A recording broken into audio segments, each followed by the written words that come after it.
Hey,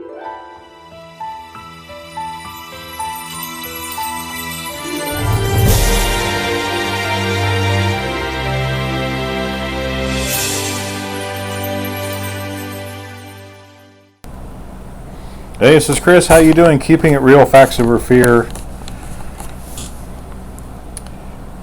The webcam on my computer isn't very good, but it's better than nothing. Well, maybe it's not. I don't know. So for October 25th, 2020, here's the report for today on herd immunity in North Carolina. You can see that the line has shifted. Of course, we have the basic premise here. Polynomial regressions and lines intersecting the y-axis. North Carolina entered reopening 2.5 on September 4, 2020. We entered reopening 3.0 on whatever date that was, but it was such a small change. I don't feel like making another line here, so I'm not going to. New target date for herd immunity as of now is 12/06/2020. Please refer back to previous videos if you want to understand more about the methodology of it, but that I'm operating under. I expect confirmed cases to climb, but I'm not sure how much. This is the third peak of this pandemic. The first happened in late July. The second smaller peak happened in late August after universities opened, and now we are in the third upward trend that is about equal to the first peak, but may indeed surpass it.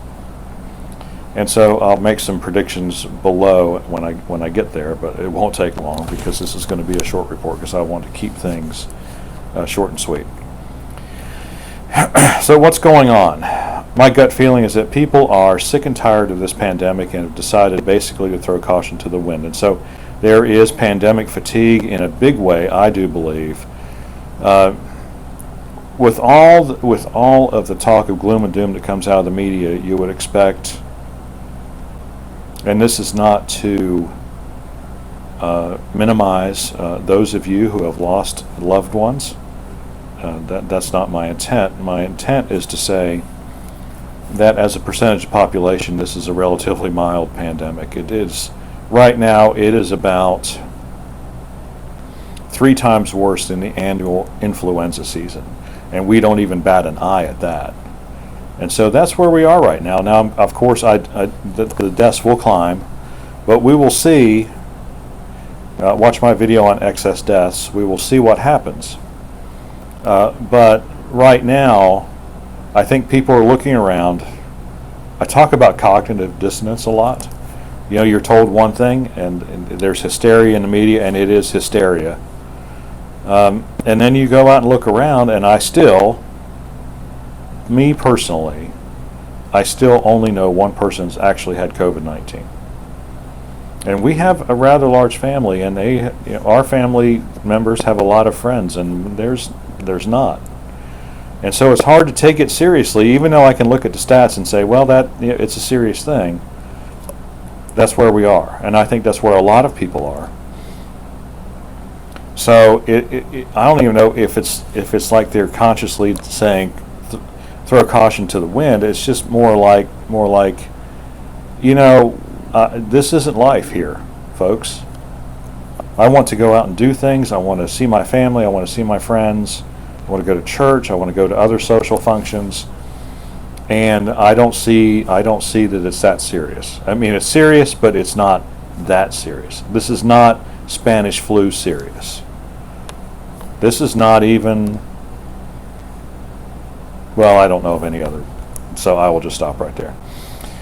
So they are sick and tired of this, and number 2, they are convinced that masks work and therefore feel protected regardless of what situation they are in socially. And so I just did another mask video today, and I'm going to do another one later on today because I really do. Again, I looked at the Duke University mask study that came out a couple months ago, maybe 3 months ago now, and I realized I wasn't nearly harsh enough. It's not a matter of being harsh, actually. It's a matter of being, let's dig into this and find out what they were actually measuring, and I found that their methodology is completely flawed. And so I'm going to get into that, but not in this video. But they are convinced that masks work, and so it is the magical talisman that will keep you safe. Even though masks do not keep you safe, they may or may not keep other people safe, but they don't do anything for you. So if you're wearing a mask and you think, "Oh, this is going to protect me from coronavirus," you are dead wrong. And I hope you understand that. But I don't think a lot of people do understand it, because a lot of people don't. They just don't think. They don't know how to think critically about much of anything. They just want to go do what they want to do. And so I hate to be critical of vast swaths of this population, but yeah, I think it's justified. So, excuse me, predictions. And I have nothing to base this on except what I'm reading in the news, and I don't accept the hysteria that the news media puts out, but I think I know enough about human behavior. People are not going to stop seeing each other. People are sick and tired of being told what to do. They are tired of being kept isolated. They are tired of not seeing their family. They're tired of not seeing their friends. They are tired of not being able to go out and do the things that we as Americans are accustomed to. And so they are going to go do them. And that's just the way it is. And we can't stop that. It's human nature. It's a force that it cannot be stopped. It can't be legislated. It can't be mandated. It's just going to happen. And so the fallout might be bad, or it might not be bad. I don't know. So my prediction is the 7-day rolling average of confirmed cases will climb to at least 3,000, which would be about 50% higher than the first peak was, and about, 400% what the second peak was. Deaths will climb to 40 by the end of the next report. We are so fortunate here in North Carolina to experience such a low death rate.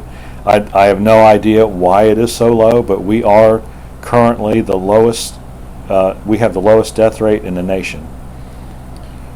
We in North Carolina, and if you've watched the CDC video I did, we have not even reached the normal number of deaths in this state this year, much less exceeded them by any margin. We are at 88% of the normal number of deaths, and so I don't know. Maybe it's the weather, maybe it's the people who move here, maybe it's the people who live here.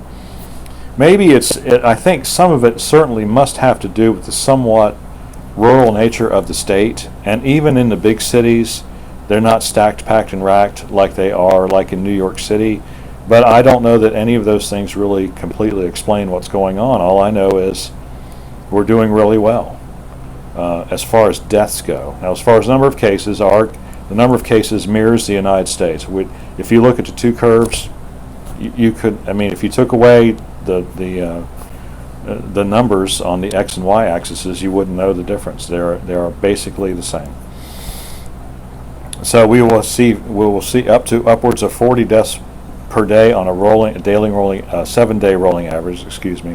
The new target date for herd immunity, therefore, because the cases will surge to this extent, will move back nearly to the beginning of December. I'm saying 12/3.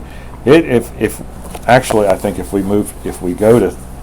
we get to 3,000 confirmed cases on a 7-day rolling average, it will probably slide back almost to Thanksgiving. And so, again, I'm starting to question the methodology under which I'm working, but I take a look at the graph and I see that we're still 2.5 million people away from herd immunity, which means we really still haven't reached the halfway point of total infections in the state of North Carolina. And so there's still plenty of people to be infected, and I just, if I knew more about pandemics, if I had a graph of the ideal pandemic and what that looks like, I could probably comment a little bit more, but I don't. And so, this is what I'm going to stick with until, if we get to 12/3 and we're still at 3,000 cases a day, then obviously I'm totally wrong. And I've made some really bad assumptions. But the only bad assumption really is that I'm assuming that the number of actual cases is 20 times the number of reported cases, so, or confirmed cases. So the methodology in and of itself is not bad, but my key assumption could be totally awful. You just don't know, because there is no data. If you don't have data, you can't make an informed decision.